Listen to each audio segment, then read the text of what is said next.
नमस्ते, मेरा नाम मोहित है और मैं अपने यूट्यूब चैनल विद्या सेतु में आपका स्वागत करता हूं। आज का हम लोग का टॉपिक है पावलोव क्लासिकल कंडीशनिंग थ्योरी। इसे हिंदी में शास्त्र अनुबंधन सिद्धांत भी कहते हैं। पावलोव ने कुत्ते पर जो प्रयोग किया था उसके बारे में हम लोग पढ़ेंगे। और यदि आपको इसका फुल नोट्स चाहिए, पीडीएफ नोट्स चाहिए, तो मैंने इसके डिस्क्रिप्शन के लिंक में इसका पीडीएफ लिंक डाल दिया है, वहाँ से आप डाउनलोड कर सकते हैं। तो पावलोव क्लासिकल कंडीशनिंग क्या था, इससे पहले हम लोग पावलोव के बारे में पढ़ेंगे।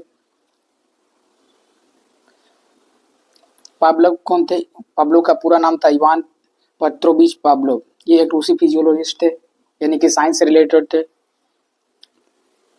पावलोव ने 1904 में फिजियोलॉजी या मेडिसिन के लिए नोबेल पुरस्कार जीता था। उन्होंने नोबेल पुरस्कार किस फील्ड में जीता था? मेडिसिन और फिजियोलॉजी के मेडिसिन फील्ड में उन्होंने 1904 ईस्वी में नोबेल प्राइज जीता था। ये पहला रूसी नोबेल पुरस्कार विजेता थे, पहला वैज्ञानिक थे रूस के जिन्होंने नोबेल पुरस्कार जीता था। पावलोव ने कुत्ते के माध्यम से मनोविज्ञान के क्षेत्र में व्यवहार को समझने में योगदान दिया है। पावलोव ने क्या क्या कुत्तों के प्रयोग से माध्यम से क्या क्या मनोविज्ञान के क्षेत्र में व्यवहार को समझने के लिए योगदान दिया। मतलब उन्होंने बताया कि कैसे व्यवहार को समझा जाता है, किसी में कैसे व्यवहार में परिवर्तन लाया जा सकता है, और दिखाया कि वे दो असंबंधित उत्तेजनाओं को जोड़ सकते हैं।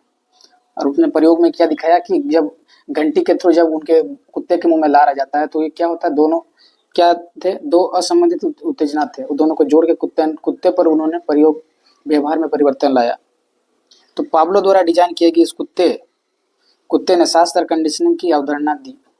पावलोव द्वारा जो भी ये प्रयोग दिया गया, इसी को क्या कहते हैं? क्लासिकल कंडीशनिंग थ्योरी या शास्त्र अनुबंधन सिद्धांत कहते हैं। तो आइए अब इस सिद्धांत के बारे में कुछ पढ़ते हैं। सिद्धांत का परिचय क्या है? पावलोव ने यह सिद्धांत कुत्ते पर प्रयोग किया।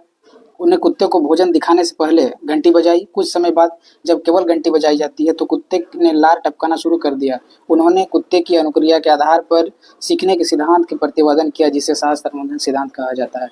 इस सिद्धांत का मुख्य प्रयोग क्या था? उन्होंने कुत्ते का प्रयोग किया और कुत्ते को क्या करते हैं, एक भूखे रखते हैं एक रूम में। उसके बाद घंटी पहले खाना देते हैं, फिर उसके मुँह में लार आता है।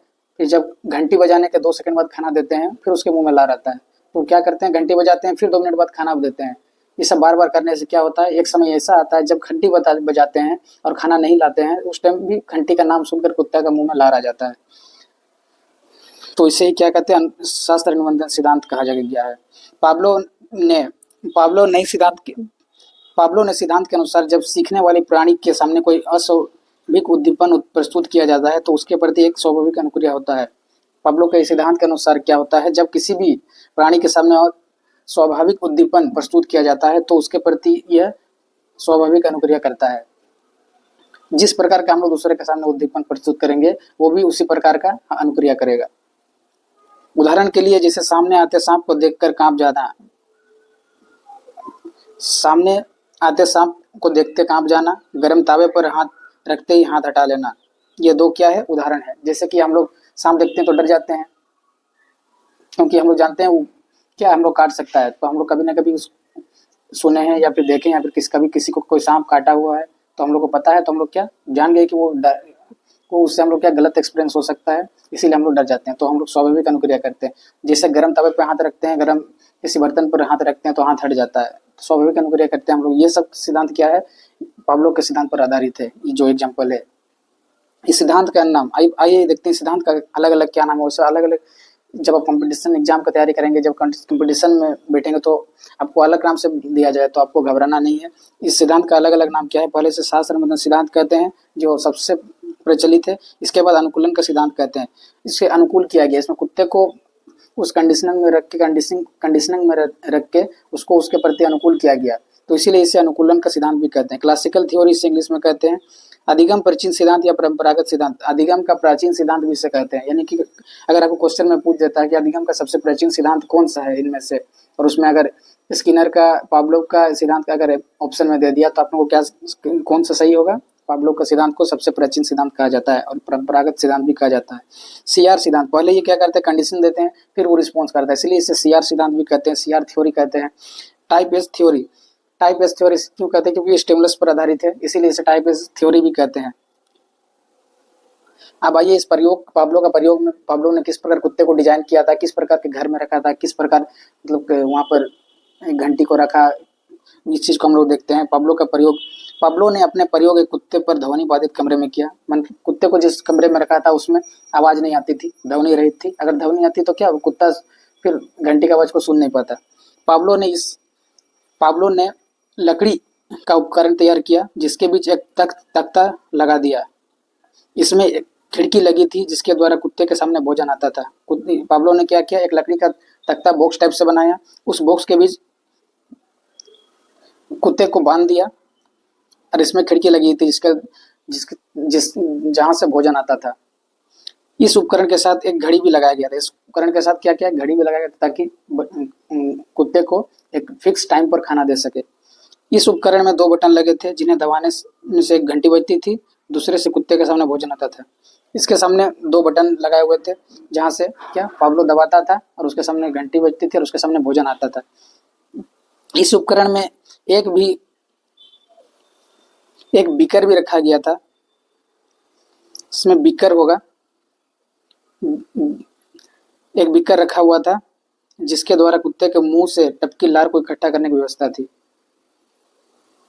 इसमें एक बीकर, यहाँ थोड़ा गलत हो गया, यहाँ आपका बीकर होगा, बीकर रखा हुआ था जिसमें क्या होता था, कुत्ते के मुंह से जब लार टपकती थी तो उसे पाइप द्वारा वहां पर इकट्ठा कर लिया जाता था ताकि तब पाब्लो को पता चलता था कि इसको लार का स्राव हो रहा है बोल के। इस उपकरण में के दोनों बटन बाहर की ओर लगे हुए थे जिससे वो दबाता, लेकिन कुत्ते को पाब्लो नजर नहीं आता। इस उपकरण में जो भी सिस्टम लगाया गया था उसमें जो बटन था वो क्या पाब्लो दबाते थे और बाहर से दबाते थे ताकि कुत्ते पाब्लो को ना देख पाए। अगर कुत्ते पाब्लो को देख लेता तो क्या करता, शायद वो अनुक्रिया नहीं करता। पाब्लो ने भूखे कुत्ते को इस कमरे में उपकरण के सामने बांध दिया और उनका प्रयोग प्रारंभ हो गया।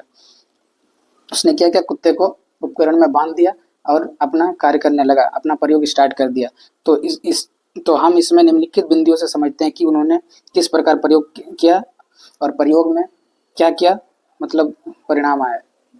बहुत आसान है, बस आप ध्यान से समझिए, सुनिए मेरी बात को, आपको समझ में आ जाएगी। स्टेप 1 मतलब 3-4 स्टेप है उसके बाद ये प्रयोग खत्म हो जाएगा। तो स्टेप 1 में क्या होता है, पहले दिन उन्होंने भोजन वाला बटन दबाया। बटन दबाते ही कुत्ते के सामने भोजन आ गया। भोजन को देखते ही कुत्ते के मुंह में लार का स्राव होने लगा। जाहिर सी बात है, अगर हम लोग भूखे हैं, हम लोग के सामने भोजन आ जाता है तो हम लोग के मुंह में लार आ जाता है। तो ये क्या होता है, स्वाभाविक उद्दीपन, हम लोग को भोजन दिया गया कुत्ते को, अब ये स्वाभाविक अनुक्रिया लार उत्पन्न हुआ। मतलब हम लोग के सामने भोजन आएगा तो हम लोग भूखे रहेंगे तो लार उत्पन्न होगा, ये स्वाभाविक अनुक्रिया है, नो डाउट ये होना ही था। इसके बाद क्या होता है, इसके बाद जब दूसरे दिन पाब्लो ने घंटी का बटन दबाया तो घंटी का आवाज, दूसरे दिन क्या हुआ, पहले दिन उन्होंने भोजन दिया, कुत्ते के मुंह में लार आ गया। दूसरे दिन घंटी को ऐड किया, मतलब नेचुरल स्टिमुलस देने की कोशिश किया गया। तो जब घंटी बजाई तो कुत्ते के घंटी की आवाज से कुत्ते के कान तो खड़े हो गए, परंतु कुत्ते का लार का स्राव नहीं हुआ। अब देखिए, घंटी बजाया गया तो कुत्ते के मुंह में लार स्राव हुआ नहीं हुआ। क्यों हुआ, क्योंकि घंटी बजाई गई। मतलब अगर कोई हम लोग आवाज सुनते हैं तो हम लोग आवाज सिर्फ सुना दिया, आवाज से कुछ नहीं पता चल सकता है। तो कुत्ता के लिए वो पहला अनुभव था कि घंटी बजाई गई, तो क्या हुआ, उसको लार उसमें नहीं स्राव होता है, वो बस कान खड़े कर देते, मतलब उसको घंटी का आवाज सुना दिया बस।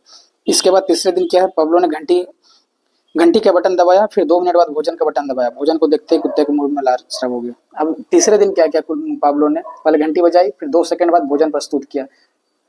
तो क्या हुआ, भोजन को देख के कुत्ते को मुंह में लार आ गया, मतलब कंडीशनिंग स्टिमुलस दिया गया। तो यू आर अनकंडीशनिंग रिस्पॉन्स। जब बेल दिया गया तो उस कुत्ते ने क्या किया, लार का स्राव नहीं किया। जब बेल बजाकर 2 सेकंड बाद भोजन दिया गया तो कुत्ते के मुंह में लार आया। अब इसी प्रयोग को, मतलब चौथे स्टेप में पाब्लो ने क्या किया, घंटी बजाने के बाद 2 मिनट बाद भोजन आना, फिर कुत्ते के मुंह में लार आना। इस प्रयोग को दोहराया कुछ दिनों के बाद। इस प्रयोग को बार बार किया, मतलब पहले घंटी बजाई, फिर 2 मिनट बाद भोजन दी, फिर कुत्ते के मुंह में लार स्राव हुआ। इस प्रयोग को बार बार करने के बाद क्या हुआ, कुत्ते को एक समझ में आ गया, बार बार किया गया। उसके बाद क्या हुआ, पाब्लो ने एक बार घंटी बजाई लेकिन भोजन नहीं दिया, तो कुत्ते के मुंह में लार आ गया।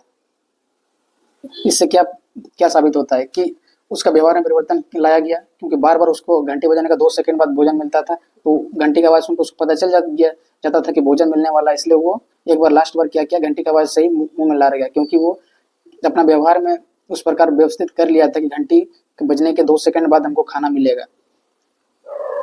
तो पाब्लो के अनुसार इस कुत्ते ने घंटी की आवाज़ पर लार का स्राव करने की अनुक्रिया को ही सीख लिया। वो क्या किया, वो इस अनुक्रिया को सीख लिया, मतलब घंटी बजाकर भोजन ग्रहण करना वो सीख लिया। उनके अनुसार घंटी की आवाज़ और लार से स्राव के बीच एक नया सहचर्य बना लिया, मैंने एक संबंध बना लिया उन्होंने घंटी की आवाज़ और लार के स्राव के बीच। पाब्लो ने इस कार्य में सफल हुआ, तो इसे ही क्या किया, अनुबंधन की संज्ञा दी गई।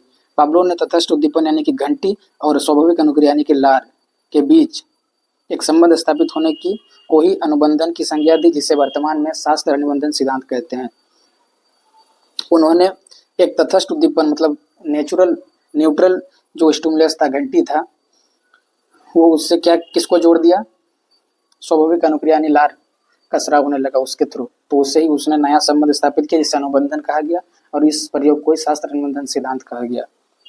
बहुत ईजी है प्रयोग, एक बार आप वीडियो को दोबारा देख लीजिएगा, आपको समझ में आ जाएगा, या फिर इसके नोट्स को आप एक बार डाउनलोड करके पढ़ लीजिए, समझ में आ जाएगा।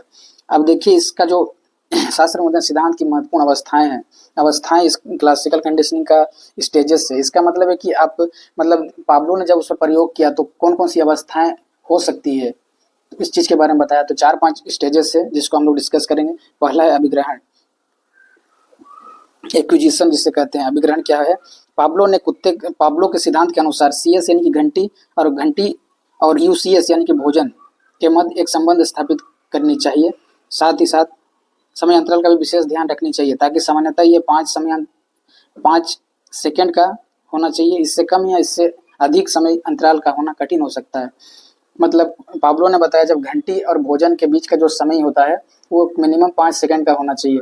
उससे ज़्यादा सेकंड का अगर होगा तो शायद कुत्ते उससे रिलेट नहीं कर पाएंगे। अगर जैसे कोई प्रयोग में पाब्लो ने 2 सेकंड बाद भोजन दिया, अगर 5 सेकंड बाद, 10 सेकंड बाद या 15 सेकंड बाद भोजन देते तो क्या होता, कुत्ता उससे रिलेट नहीं कर पाता कि घंटी बजने के तुरंत बाद हमको भोजन मिल रहा है। अगर घंटी बजने के 10 सेकंड 20 सेकंड बाद अगर भोजन मिलेगा तो कुत्ते उससे रिलेट थोड़ी कर पाएगा। तो ही अभिग्रहण में क्या कहा गया कि वो मिनिमम जो भोजन देने का और घंटी बजाने का और भोजन देने का समय है वो मिनिमम क्या 5 सेकंड का होना चाहिए, या उससे कम का भी नहीं होना चाहिए। मतलब इतना भी कम समय का नहीं होना चाहिए कि वो दोनों को रिलेट ना कर पाए कि इस घंटी बजने के बाद हमको खाना मिल रहा है। घंटी एक सांकेतिक रूप से है ताकि घंटी बजे खाना मिले, फिर उसे क्या लार स्राव हो उसके अंदर। इसके बाद है बिलोप, एक्सटेंशन। विलोम में क्या है, अनुबंधन की प्रक्रिया में CS यानी घंटी और लार का स्राव होता है, लेकिन अगर CS घंटी के बाद भोजन ना दिया जाए तो वो कुछ समय पश्चात अनुक्रिया करना बंद कर देगा। विलोम क्या है, विलोम है कि घंटी और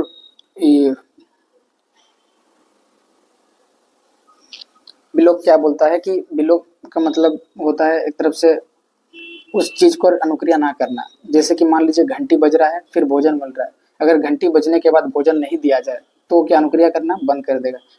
पाब्लो ने साबित कर दिया घंटी बजने के बाद भोजन, उसका 2 सेकंड बाद भोजन मिल रहा है तो क्या करता है पाब्लो ने, उस कुत्ते का मुंह में क्या होता है, लाल स्राव होता है। अगर उसे भोजन नहीं मिलेगा, अगर घंटी बज रहा है भोजन नहीं मिलेगा तो उसके प्रति घंटी के प्रति कोई अनुक्रिया करेगा नहीं करेगा। तो उसे ही क्या कहते हैं, जब घंटी बजने के बाद भोजन नहीं मिलता है तो क्या धीरे धीरे क्या विलोम हो जाता है। तीसरा है स्वतः पुनर्लाभ, स्पॉन्टेनियस रिकवरी। स्वतः पुनर्लाभ मतलब खुद से जब हम लोग मतलब दोबारा लाभ प्राप्त करते हैं किसी भी चीज का, ये प्रक्रिया विलोप से संबंधित है। विलोप से मतलब वही भूल जाने से संबंधित है। जब कोई सीखी गई अनुक्रिया का विलोप हो जाता है, यदि थोड़े समय बाद अनुक्रिया संबंधी उद्दीपक को पुनः प्रस्तुत किया जाए तो प्राणी अथवा व्यक्ति सीखी गई अनुक्रिया को आंशिक रूप से पुनः करने लगता है। इसे स्वतः पुनर्लाभ कहते हैं। स्पॉन्टेनियस रिकवरी किसे कहते हैं, स्पॉन्टेनियस रिकवरी उसे कहते हैं जब, जैसे कि इसको इस तरह से हम लोग समझ सकते हैं, जैसे हम लोग आज कोई मान लीजिए कोई बहुत अच्छा गाड़ी चलाता है लेकिन उसका कभी एक्सीडेंट हो जाता है, 5 साल 10 साल तक उसने गाड़ी नहीं चलाई, तो 5-10 साल बाद जब वो ठीक हो जाएगा, रिकवरी हो जाएगा, उसके बाद जब वो गाड़ी चलाएगा तो क्या हुआ, शुरू में उसको गाड़ी चलाने में थोड़ी तकलीफ होगी, लेकिन क्या 1-2 दिन चलाने के बाद उसे दोबारा पहले जैसा गाड़ी चलाने आ जाएगा। तो क्या हुआ इसमें, क्या दोबारा जब भूल गया था, लेकिन दोबारा जब उसने उस पर सीखने पर जोर दिया तो पहले जैसे वो सीख गया। तो इसे ही स्वतः पुनर्लाभ कहते हैं। मतलब भूल जब हम लोग सीखी हुई चीज़ को भूल जाते हैं फिर दोबारा उस चीज़ को करने लगते हैं तो बहुत जल्दी से हम लोग उस चीज़ को काम करना सीख जाते हैं। तो इसे ही स्पॉन्टेनियस रिकवरी कहते हैं। उद्दीपन सामान्यीकरण, स्टिमुलस जनरलाइजेशन, इसे क्या किसे कहते हैं? उद्दीपन सामान्यीकरण। जब कोई प्राणी अथवा व्यक्ति एक भोजन के प्रति अनुक्रिया करना सीख लेता है तो उस उद्दीपन से मिलते जुलते उद्दीपकों के प्रति भी वैसे ही अनुक्रिया करता है। इसे उद्दीपन सामान्यीकरण कहते हैं। इस क्या बोल रहा है इसमें कि वैसे स्टिमुलस, जैसे कि हम लोग को कभी हम लोग अच्छा काम करते हैं तो हम लोग को चॉकलेट देता है। तो अगर हम लोग कल अच्छा काम करेंगे तो चॉकलेट की जगह अगर हम लोग को पुरस्कार भी देगा तो हम लोग के लिए क्या है, वो उसी प्रकार का स्टिमुलस है। तो मिलते जुलते स्टिमुलस की हम लोग सोचें कि ये भी हमारे लिए एक क्या है, स्टिमुलस है, इसीलिए हमको अच्छा करना है। बच्चे को कॉपी में गुड दो, वेरी गुड दो, या शाबाशी दो, या चॉकलेट दो, उसके लिए ये सब चीज़, सारा चीज़ क्या है, उसके लिए स्टिमुलस का काम कर रहा है, उद्दीपक का काम कर रहा है। तो मिलते जुलता जब हम लोग किसी व्यक्ति या प्राणी को मिलता जुलता स्टिमुलस देते हैं तो वो उस हर स्टिमुलस के प्रति उसी तरह का काम करता है। विभेदीकरण, डिस्क्रिमिनेशन, बार बार एक ही प्रकार की अनुक्रिया करने पर कोई व्यक्ति या प्राणी सीएस या यूसीएस के बीच विभेद करना सीख जाता है कि दोनों चीज़ें अलग अलग है। जब बार बार प्रयोग किया जाएगा, घंटी और भोजन के बीच कुछ बार बार प्रयोग किया जाता है किसी प्राणी या व्यक्ति के बीच, तो क्या है, जो प्राणी या व्यक्ति जो होगा वो समझ जाएगा कि घंटी अलग चीज़ है, भोजन अलग चीज़ है। जैसे कुत्ते को बार बार प्रयोग किया गया, 2 मिनट बाद भोजन दिया गया, घंटी बजाने के 2 मिनट बाद भोजन दिया गया, तो कुत्ता क्या समझ चुका था कि घंटी अलग चीज़ है, घंटी बज रही है, उसके बाद हमको 2 मिनट बाद खाना आ रहा है, मतलब खाना अलग चीज़ है। तो क्या एक समय के बाद वो विभेद करना सीख जाएगा। शुरू शुरू में क्या, घंटी को भोजन के साथ विभेद नहीं करना पड़ रहा है, उसको लगा कि घंटी बजा तो उनको खाना मिल रहा है, लेकिन बाद में क्या होता है, घंटी और भोजन के बीच विभेद करना सीख जाता है, मतलब दोनों समझ जाता है कि दोनों अंतर अलग अलग है। अब आइए देखते हैं दैनिक जीवन में शास्त्र निबंधन सिद्धांत जो है उसका कैसे यूज करते हैं। विद्यार्थी बार बार तनाव और दबाव से जुड़ने के कारण परीक्षाओं में डर या चिंता विकसित कर लेते हैं। विद्यार्थी बार बार तनाव और दबाव से जुड़ने के कारण क्या करते हैं, परीक्षाओं में डर और चिंता का विकसित कर लेते हैं। हम लोग आज कोई भी एग्जाम का नाम सुनकर डरते हैं। क्यों डरते हैं? क्योंकि हम लोग बचपन में या फिर बचपन से हम लोग को ये बताया गया कि एग्जाम है, फेल हो जाओगे, अच्छा से पढ़ो, ये सोचकर हम लोग भी तनाव रहने लगते थे। तो हम लोग का क्या, वो व्यवहार में परिवर्तन लाया गया बोल बोल के, या फिर हम लोग को डराया गया फेल हो जाओगे। अगर हम उस टाइम भी हम लोग नहीं डरते तो आज हम लोग नहीं डरते। उस टाइम हम लोग को बहुत डराया गया, हम लोग खुद से सोचने लगते, एग्जाम को लेकर प्रेशर लेते थे, और वो चीज़ हम लोग क्या आदत कर लिए 8 साल, 10 साल, 15 साल। इसीलिए हम लोग जब भी एग्जाम का नाम सुनते हैं तो हम लोग को क्या, डर या तनाव का भावना आता है।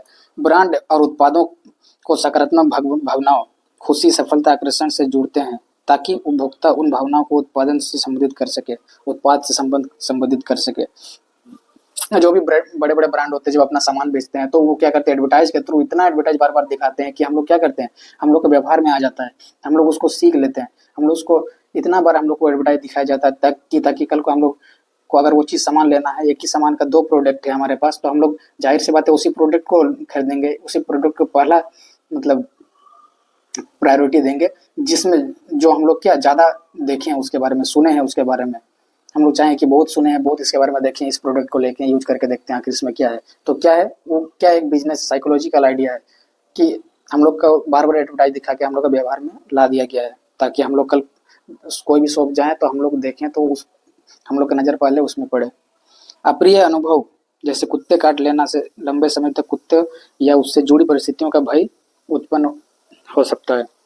जैसे कुत्ते काटता है, किसी को रेबीज हो जाता है, तो क्या बहुत दिन से क्या कुत्ते से दूर रहता है, या फिर कल कुत्ता को देखेगा तो उसको याद आ जाएगी, अरे हमको ये कुत्ता काटा था, इसीलिए ये लोग से दूर रहना चाहिए। तो उससे क्या, वो डर का भय उससे बना रहता है। कुछ गाने गंध, स्थान, पुराने अनुभवों के साथ के कारण स्मृतियां और भावनाएं जागृत कर सकते हैं। कुछ गाने, जैसे अभी पुराने गाना हम लोग कोई सुनते हैं तो हम लोग क्या रिलेट कर पाते हैं कि अरे ये गाना तो उस टाइम बहुत सुनते थे। कोई गंध या जैसे खुशबू किसी को बोल सकते हैं, जब मतलब जैसे मान लीजिए घर का कोई हम लोग खाना होता है, मम्मी के हाथ का कोई खाना जिसका स्मेल बहुत अच्छा होता है, तो वही खाना जब हम लोग बाहर का भी उस प्रकार का स्मेल हम लोग किसी होटल या किसी घर से सुनते हैं तो हम लोग क्या रिलेट कर पाते हैं कि अरे ये स्मेल तो मेरे मम्मी के खानों में आता था, तो उससे हम लोग रिलेट कर पाते हैं। कोई स्थान, जैसे पुराना स्थान, जैसे अपने गाँव में, कभी गाँव में आप रहे हैं बहुत साल, फिर कहीं और गाँव आप जाते हैं, देखते हैं कि अरे ये तो मेरे से मिलता जुलता गाँव है, मेरे गाँव में भी इस तरह का खेत है, हरियाली है, नदी है, तालाब है, तो क्या हम लोग पिछले वाला चीज़ से रिलेट कर पाते हैं। तो ये सब क्या है, हम लोग दैनिक जीवन में यूज करते हैं। क्लासिकल कंडीशनिंग का ही एग्जाम्पल है जो हम लोग जिंदगी में अपना रोज के जिंदगी में यूज करते हैं। तो शास्त्र मूल सिद्धांत के शैक्षिक निहितार्थ मतलब क्लासिकल कंडीशनिंग का जो शिक्षा में महत्व है उसको अभी हम लोग देखेंगे। शिक्षक सुखद अनुभवों को अधिगम क्रियाओं से जोड़कर कक्षा का सकारात्मक वातावरण बना सकते हैं। शिक्षक क्या है, मतलब अपना जो भी अच्छा अनुभव होता है पढ़ाई से रिलेटेड, अधिगम से रिलेटेड, वो क्या है उसको बताकर बच्चों में मतलब उस क्लासरूम का जो वातावरण है उसको पॉजिटिव बना सकते हैं। जैसे मान लीजिए बच्चे बोर हो रहे हैं तो टीचर क्या करेंगे, अपने बता सकते हैं कि जब हम लोग बच्चे थे तो हम लोग के शिक्षक ऐसे करते थे वैसे करते थे जिससे हम लोग को बहुत मजा आता था। तो एक बच्चे क्या होते हैं, एक्टिव हो जाएंगे और वो वातावरण में क्लासरूम का वातावरण अच्छा बनने लगेगा तो बच्चा उसके बाद ध्यान देने लगेगा आपको। पुरस्कार प्रशंसा को अच्छे प्रदर्शन से जोड़कर विद्यार्थियों को प्रेरित किया जा सकता है। पुरस्कार प्रशंसा को अच्छे प्रदर्शन से जोड़कर विद्यार्थी को प्रेरित किया जाता है। का मतलब अगर बच्चा कुछ अच्छा कर रहा है तो पुरस्कार, कोई चॉकलेट दे देते हैं, प्रशंसा शाबाशी दे देते हैं, वेरी गुड दे देते हैं कॉपी में, तो क्या उसको प्रेरित करते हैं। उसका मतलब हम लोग उसको मोटिवेट कर रहे हैं कि और भी अच्छा काम करो। नियमित अभ्यास और प्रोत्साहन से अच्छे अध्ययन की आदतों और अनुशासित विकसित होता है। बार बार अगर अभ्यास किया जाए, बार बार अगर उसको प्रोत्साहित किया जाए से अच्छा अध्ययन की आदतें और उसका जो अनुशासन विकसित हो जाएगा। मतलब अगर हम किसी को मोटिवेट करते रहें, बार बार अभ्यास करा दें तो इस सबसे करने के बाद क्या है उसका अनुशासन में आ जाएगा, वो उसका जो आदत है वो अच्छा हो जाएगा। शिक्षक अनुबंधन का प्रयोग करके अधिगम के प्रति सकारात्मक दृष्टिकोण बना सकते हैं और नकारात्मक भावना को कम कर सकते हैं। शिक्षक अगर चाहे तो क्या होता है, अनुबंधन का इस अनुबंधन का प्रयोग करके बच्चों में अच्छा चीज को ला सकते हैं और बुरा चीज को हटा सकते हैं। अब आइए इस सिद्धांत की जो कमियां हैं, दोष है, लिमिटेशन है, इसके बारे में हम लोग जानेंगे। वैसे तो कोई भी काम परफेक्ट नहीं होता, उसमें कुछ ना कुछ बुराइयां होती है। तो आइए इसका जो दोष है इस सिद्धांत को क्या है। यह सिद्धांत पशुओं पर प्रयोग करके प्रतिपादित की गई है और बालकों पर इसकी पुष्टि की गई है, अतः इसे वयस्क व्यक्तियों पर पूर्ण रूप से लागू नहीं किया जा सकता है।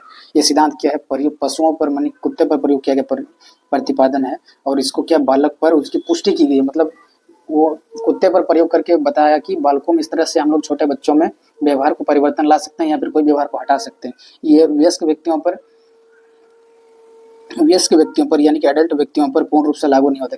क्यों नहीं लागू होता? देखिए, जो बच्चे होते हैं उनका दिमाग खाली होता है, वो कुछ जानते नहीं है, तो उनमें हम कोई भी बार बार अभ्यास करा के कोई भी चीज़ अनुभव करा के उसको हम नया एक्सपीरियंस बता सकते हैं। लेकिन कोई आदमी अगर मान लीजिए बहुत बड़ा हो गया, जैसे हम लोग युवा हो गया, पढ़ लिख के समझदार हो गया, उस पर अगर हम लोग चाहेंगे ये चीज़ करना तो उसमें लागू नहीं हुआ, क्योंकि वो पता है कि क्या सही है क्या गलत है। उसका सोचना समझने की शक्ति इतनी विकसित हो गई कि हम लोग अपने अनुसार उस पर परिवर्तन नहीं ला सकते हैं। वो अपने अनुसार खुद में ला सकता है, लेकिन हम दूसरों को पर नहीं ला सकते हैं। अगर बच्चा छोटा है तो उसी के लिए लाभदायक है ये प्रयोग, वयस्क पर लाभदायक नहीं है।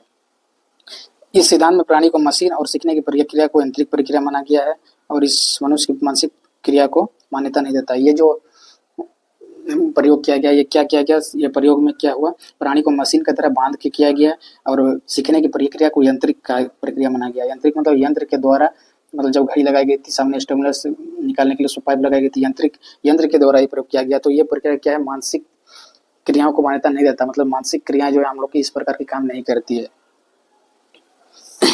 इस सिद्धांत के द्वारा सीखी गई चीज स्थायी नहीं होती है।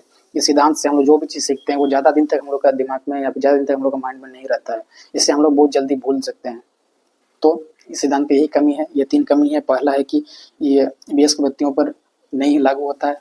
दूसरा पॉइंट क्या है, ये हमारे मानसिक जो क्रिया है ये इस प्रकार के काम नहीं करती है जिस प्रकार यहाँ बताया गया है, यहाँ कुत्ते को जबरन बांध कर प्रयोग किया गया।